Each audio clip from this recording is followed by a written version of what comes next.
Hello friends and a warm welcome to you in another new class of Prosper in English.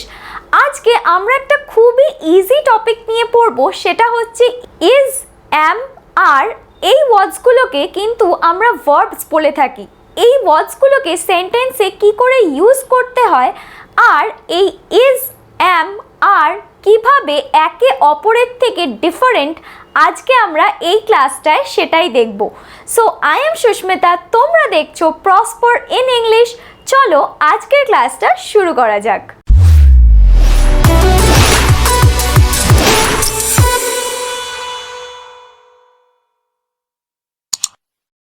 Is, অ্যাম আর আর এই ভার্বসগুলো হচ্ছে একদম basic verbs. তুমি এই ভার্বসগুলোকেও কিন্তু forms of verb be বলতে পারো। ফর্মস অফ ভার্ব বি কেন আমরা বলি ইজ, অ্যাম, আর কে? কারণ আমরা যখনই এই বি কথাটা আসে তখনই আমরা বুঝি কি বি মানেই হচ্ছে ইজ, অ্যাম, আর। এই ওয়ার্ডসগুলো ফর্মস অফ ভার্ব বি বলা হয়। অনেক সময় আমরা এই ওয়ার্ডসগুলো ইউজ হলে বলি প্রেজেন্ট টেন্স। প্রেজেন্ট টেন্স মানে কি? যেটা এখন হচ্ছে। যেমন ধরো আমি যদি বলি আই অ্যাম টিচিং ইউ, তাহলে দেখো কি ইউজ করলাম আমি? আই এর পরে আমি অ্যাম ইউজ করলাম। তারপরে আমি যদি আরেকটা এক্সাম্পল নিই, you are watching the video, তাহলে দেখো আমরা যেই কাজটা এখনই করছি সেটাকেই কিন্তু আমরা প্রেজেন্ট টেন্স বলি। আর আমরা ইজ, অ্যাম, আর এই ভার্বসগুলো কিন্তু ইউজ করি। তাহলে দেখো এইখানে কিন্তু আমি একটা টেবিল করেছি, যেটা দিয়ে আমরা বুঝতে পারবো যে কখন আমরা ইজ, অ্যাম, আর ইউজ করতে পারি। তাহলে আগে আমি ফার্স্ট পয়েন্টটা দেখি কি আছে। To talk about self. Self মানে আমি যখন আমার নিজের ব্যাপারে কোনো কথা বলছি কারুর সাথে, তখন আমি সেটাকে সেলফ বলবো, যেটাকে আমি বলি মাই সেলফ। তখন আমি কি ইউজ করেছি? I am. সবসময় মনে রাখবে যে আই এর সাথে কিন্তু অ্যাম ইউজ হয়। আমি কখনোই বলবো না আই ইজ, আই আর। এটা কিন্তু একদম ভুল। আমরা আর কখন ইউজ করব? যখন ধরো ইউ থাকবে, ইউ আর, কিংবা উই আর। একটা রুলই হচ্ছে যে আয়ের পরে কিন্তু সবসময় আমাকে অ্যাম ইউজ করতে হবে। এখানে কিন্তু আমি দুখানা টেবিল করেছি, একটা হচ্ছে সিঙ্গুলার আর একটা হচ্ছে প্লুরাল। সিঙ্গুলার মানে কি? যেটা আমি একটা জিনিসের কথা বলছি, কিংবা একটা মানুষের কথা বলছি, কিংবা একটা জায়গার কথা বলছি। আর প্লুরাল কখন আমি ইউজ করব? যখন আমি একটার থেকে বেশি জিনিস কিংবা একটার থেকে বেশি মানুষের কথা বলছি, কিংবা একটার থেকে বেশি জায়গার কথা বলছি, তখন কিন্তু আমি প্লুরাল ইউজ করব, যেটা বোঝাবে একের থেকে বেশি। এখানে তাহলে আয়ের সাথে প্লুরাল কি হবে? আয়ের উই। আয়ের প্লুরাল উই হবে, তাই জন্য আমি উই এর সাথে আর ইউজ করেছি। সেকেন্ড পয়েন্টটা আমি যদি দেখি, to talk about the listener or listeners মানে হচ্ছে কি আমি যার সাথে কথা বলছি। ধরো আমি এখন পড়াচ্ছি আর তোমরা আমার পড়ানোটাকে ফলো করছো, তাহলে তোমরা শুনছো যে আমি কি বলছি। লিসেনার মানে যে হচ্ছে শ্রোতা। এখানে আমি লিসেনার নিয়েছি আর একটা কথা আমি নিয়েছি লিসেনার্স। লিসেনারটা হচ্ছে সিঙ্গুলার আর লিসেনার হচ্ছে প্লুরাল। ধরো আমি বললাম you are listening to what I am teaching, মানে তুমি শুনছো যেটা আমি পড়াচ্ছি। আবার আমি যদি বলি যে you all are listening to what I am teaching, মানে তোমরা সবাই শুনছো যেটা আমি পড়াচ্ছি। প্রথম সেন্টেন্সটা আমি কি ইউজ করেছি? আমি বললাম কি ইউ আর লিসেনিং। আর পরের সেন্টেন্সটা আমি কি ইউজ করলাম? ইউ অল আর লিসেনিং, মানে তোমরা সবাই আমার কথা শুনছো। আর লিসেনার কথাটা কখন আমি ইউজ করি? ধরো আমি কারোর সাথে কথা বলছি, কিংবা যদি আমি সামনাসামনিও না কথা বলি, যদি আমি ফোনে কথা বলি, তাহলেও কিন্তু যার সাথে আমি কথা বলছি সে আমার কথাটা ডাইরেক্টলি শুনছে, তাই জন্য আমি তার সাথে এমনিই কথা বলছি। কিন্তু আমি যখন বোঝাবো যে সেই পার্সনটা কে, তখন কিন্তু আমাকে কি ওয়ার্ড ইউজ করতে হবে? আমি তখন কিন্তু ইউ ওয়ার্ডটা ইউজ করব, ওয়াই ও ইউ। এবার এই ইউ এর সাথে কিন্তু আমরা সিঙ্গুলারেও আর ইউজ করি, আবার ইউ এর সাথে কিন্তু আমরা প্লুরালেও আরই ইউজ করি। সেটা কেমন করে পসিবল যে ইউ এর সাথে সিঙ্গুলারেও আর আবার প্লুরালেও আর? আমি যে এক্সাম্পলটা নিলাম ইউ আর লিসেনিং, আর আমি আবার বললাম ইউ অল আর লিসেনিং, তাহলে দেখো আমি সিঙ্গুলারে যখন ইউ আর লিসেনিং বললাম আমি আর ইউজ করলাম, আবার প্লুরালেও যখন আমি ইউ অল আর লিসেনিং বললাম তখনও কিন্তু আমি প্লুরালি ইউজ করলাম, সেটা হচ্ছে you all are listening to what I am teaching. এই রুলটা মনে রাখাটা খুব দরকার যদি তোমরা একদম প্রথম থেকে ইংলিশটা শেখো, যে ইউ এর সাথে অ্যাম হয় না আর ইজ হয় না, সবসময় কিন্তু ইউ আরই হয়। এবার আমরা থার্ডটা দেখি, to talk about other people, places and things.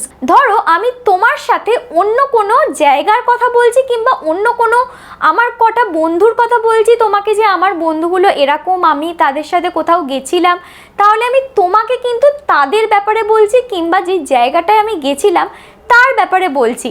তখন সেটা কি হবে, তখন আমি কি কি ওয়ার্ডস ইউজ করব, তখন আমি সিঙ্গুলারে ইউজ করব he, she, that, this, there, it. যেটার সাথে আমি ইউজ করব হচ্ছে ইজ, আই এস, ইজ। আর প্লুরালে এই ওয়ার্ডসগুলোকে আমি কি করে বলবো, we, you, they, these, there আর দোজ। এইগুলোর সাথে প্লুরালে আমি কি ইউজ করব, আমি আর ইউজ করব।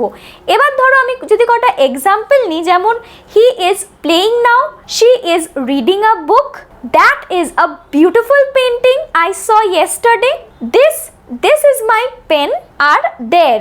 এবার দেয়ার ওয়ার্ডটার সাথেও কিন্তু একটা এক্সেপশন আছে। এক্সেপশন মানে এটা কেমনভাবে আলাদা, দেখো এখানে কিন্তু আমাকে হি এর সাথে সবসময় ইজ ইউজ করতে হচ্ছে, শি এর সাথেও ইজ ইউজ করছি, দ্যাট, দিস, ইট এর সাথেও আমি ইজ ইউজ করছি, কিন্তু এই দেয়ার কথাটার সাথে আমি কিন্তু ইজও ইউজ করতে পারবো, আবার আরও ইউজ করতে পারবো। আমি যদি বলি দেয়ার ইজ আ ক্যাট, মানে ওইখানে একটা বেড়াল আছে, আবার আমি যদি ইজটাকে রিপ্লেস করে, ইজটাকে বাদ দিয়ে এই দেয়ার কথাটার সাথে আর ইউজ করি, তখন আমি কি বলবো, দেয়ার আর টু ক্যাটস, মানে ওইখানে দুখানা বেড়াল আছে। তাহলে যখনই একের থেকে বেশি হয়ে গেল আমি দেয়ারের সাথে কি ইউজ করলাম, আর ইউজ করলাম। এবার আমি এই কটা ওয়ার্ডস দেখি যেগুলো প্লুরালে আছে, তাহলে উই এর সাথেও আমি আর ইউজ করব, we are going to the market tomorrow, আমরা কালকে বাজারে যাচ্ছি, কিছু কিনতে যাব কালকে। ইউ এর সাথে তো আমি আগেই বললাম যে ইউ এর সাথে আরই ইউজ করতে হবে। I think you like an ice cream, মানে আমার মনে হয় যে তোমার একটা আইসক্রিম খেতে খুব ভালো লাগে। এরপরে they are these, they are having fun, মানে তারা এখন মজা করছে। আর দিজের সাথে যদি আমি বলি তাহলে আমি বলতে পারি that these are my books, এইগুলো হচ্ছে আমার বই।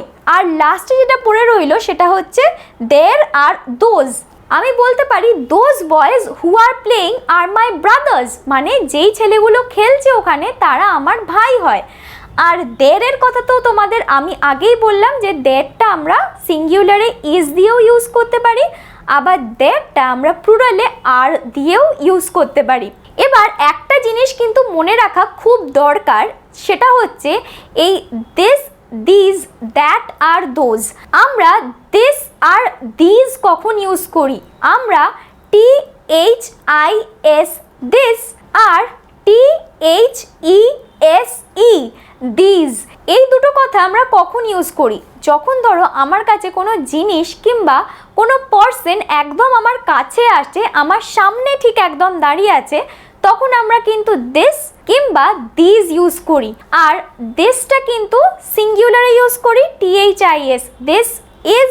আর দিসের প্লুরালি হচ্ছে দিজ, দিজের সাথে THESE, দিজের সাথে আমরা আর ইউজ করি। যদি আমি বলি দিস ইজ মাই পেন, এইটা হচ্ছে আমার পেন। আবার যদি আমি বলি that these are my books, মানে আমার কাছে এতগুলো বই আছে, তাহলে দেখো এখানে একটা পেন হচ্ছে আর এখানে এতগুলো বই হচ্ছে। এরপরে THAT, দ্যাট, আর THOSE, দোজ, এই দুটো কথা আমরা কখন ইউজ করি, যখন ধরো কোনো জিনিস আমাদের থেকে অনেকটা ডিস্টেন্সে আছে, মানে আমার থেকে সেই জিনিসটার অনেকটা দূরত্ব আছে, তখন আমরা কিন্তু এই দুটো ওয়ার্ডস ইউজ করি, একটা হচ্ছে দ্যাট আর এর প্লুরালি হচ্ছে দোজ। আমি যদি বলি that is a beautiful painting, মানে দেখো আমাকে কিন্তু পয়েন্ট করতে হচ্ছে যে পেন্টিংটা ওইখানে আছে, তাই জন্য আমার থেকে কিন্তু অনেকটা দূরে আছে পেন্টিংটা, তাই জন্য আমি কি ইউজ করলাম, দ্যাট ইউজ করলাম।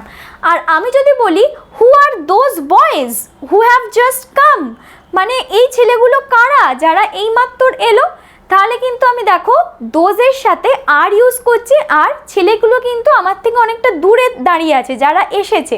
এই টিপটা কিন্তু মনে রাখা খুব দরকার যে আমরা কখন this, that, these are those use করি। এবার আমি কটা এক্সাম্পল নিয়ে এই ইজ, অ্যাম, আর এই ভার্বগুলো সেন্টেন্সে কি করে ইউজ করতে হয় তোমাদের সাথে শেয়ার করব। এখানে আমি কতগুলো সেন্টেন্স নিয়েছি, তোমরা দেখতে পাচ্ছ যে সেন্টেন্সগুলো কিন্তু এক একটা করে ব্ল্যাঙ্ক আছে, মানে তোমাদের কিন্তু এই ইজ, অ্যাম, আর এই তিনটে ভার্ব দিয়ে সেন্টেন্সগুলোকে ফিল আপ করে একটা কমপ্লিট সেন্টেন্স বানাতে হবে। তাহলে ফার্স্ট সেন্টেন্সটা কি আছে? সিমি ড্যাশ টল। তোমরা এখানে ফটোটায় দেখতেই পাচ্ছ যে একটা মেয়ে লম্বা আছে, মানে যে টল, আর আরেকজন শর্ট আছে, মানে যার হাইটটা আরেকজনের থেকে কম। এখানে দেখো সিমি মানে একটা মেয়ের কথাই আমাদের বলেছে। যখন একজনের কথা বলবে আমাদের সবসময় কি ইউজ করতে হবে? ইজ ইউজ করতে হবে। তাহলে আমি এখানে লিখতে পারি সিমি ইজ টল, মানে সিমি হচ্ছে লম্বা। এর পরেরটা সেকেন্ডের সেন্টেন্সটা যদি আমি দেখি, দেখো প্রথম ওয়ার্ডটাই কিন্তু আছে বোথ। বোথ মানে কিন্তু একের থেকে বেশি, মানে দুজনকে বোঝাচ্ছে। তাই জন্য সিমি অ্যান্ড রিমি, এখানে আমরা দুখানা নাম পাচ্ছি, একটা হচ্ছে সিমি আর একটা হচ্ছে রিমি। তাহলে কিন্তু আমাদের কি ইউজ করতে হবে? ইজের প্লুরাল হচ্ছে আর। তাহলে আমরা এখানে কি ইউজ করব? Are. Both Simi and Rini are happy girls, মানে দুজনেই কিন্তু খুব খুশি। থার্ড নাম্বার সেন্টেন্স যদি আমি দেখি, ইট ড্যাশ হট। ইটের সাথে সবসময় মনে রাখবে যে ইট ইজি ইউজ হয়। ইটের সাথে কখনোই কিন্তু আমি ইট, অ্যাম, ইট, আর ইউজ করব না। তাই জন্য এখানে কিন্তু আমাকে ইট ইজি লিখতে হবে। ইট ইজ হট মানে আজকে খুব গরম। এবার যদি আমি ফোর্থ সেন্টেন্সটায় মুভ করি, কি আছে? দ্য বয়েজ ড্যাশ থার্স্টি, মানে ছেলেগুলোর খুব জল তেষ্টা পেয়েছে। এখানে কিন্তু ছেলেগুলো আছে, বয়েজ আছে। যখনই কিন্তু একের থেকে বেশি হবে, সিঙ্গুলারে আমি কি বলতাম? বয়, আর একটা ছেলের বেশি হলেই বয়েজ হয়ে যাবে। তখনই কিন্তু আমাদের কি ইউজ করতে হবে? যেহেতু বয়েজ আছে আমরা আর ইউজ করব, এ আর ই, আর। আমি যদি বলি দ্য বয় ইজ থার্স্টি, দেখো বয়ের সাথে কিন্তু ইজ ইউজ করলাম, কিন্তু যখনই এটা প্লুরাল হয়ে যাচ্ছে দ্য বয়েজ আর থার্স্টি হয়ে যাবে, কারণ একের থেকে বেশি ছেলের কথা আমি বলেছি এখানে। আর আমাদের লাস্টের সেন্টেন্সটা আজকের জন্য আছে শি ড্যাশ স্যাড, মানে সে খুব দুঃখে আছে। তাহলে যেহেতু একজনকার কথাই বলেছে শি, আর শি, হি, এই ওয়ার্ডসগুলোকে কিন্তু আমরা সিঙ্গুলারে ইউজ করি। তাই জন্য আমি এখানে ইজ লিখব, শি ইজ স্যাড। তাহলে আজকের ভিডিওটা এখানেই শেষ করছি। দেখা হচ্ছে তোমাদের সাথে খুব তাড়াতাড়ি পরের ভিডিওতে। আর এই ভিডিওটা ভালো লেগে থাকলে অবশ্যই একটা লাইক করো, আর তোমাদের ফ্রেন্ডসদের সাথে শেয়ার করো, আর তাদের ইনভাইট করো প্রসপার ইন ইংলিশ চ্যানেলটা জয়েন করার জন্য, যাতে আমরা সবাই মিলে একসাথে ইংলিশ শিখতে পারি। তোমরা যদি প্রসপার ইন ইংলিশ চ্যানেলটা এখনও সাবস্ক্রাইব না করে থাকো, তাহলে অবশ্যই চ্যানেলটা সাবস্ক্রাইব করো, কারণ আমি English grammar, vocabulary, spoken English নিয়ে রেগুলারলি ভিডিওস আপডেট করতে থাকি। তাহলে আমাদের মটো হচ্ছে think, dream and prosper in English.